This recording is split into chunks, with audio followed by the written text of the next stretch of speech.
আমার কাছে কিন্তু কোনো পয়সা নেই বাবা।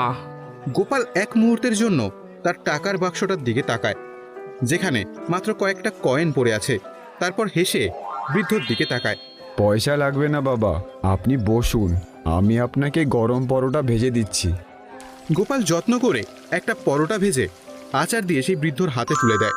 বৃদ্ধ তাকে আশীর্বাদ করতে করতে খেতে শুরু করে। এই দৃশ্য দেখে পাশ থেকে ভোলা ব্যঙ্গ করে ওঠে। আবার শুরু করলি তুই তোর ভিক্ষা দেওয়ার পালা? বলি, ব্যবসা করতে এসেছিস নাকি ধর্মশালা খুলেছিস? এভাবে চলতে থাকলে তো তুই তোর বউ আর ছেলেকে নিয়ে পথে বসবি রে বেটা। যার যা ভাগ্য সে তাই পায় ভোলা ভাই। আমার কাছে ক্ষুধার্তের মুখের হাসির চেয়ে বড় রোজগার আর কিছুই নেই। গোপালের মনটা একদম সোনার মতো, ওর মতো মানুষই হয় না।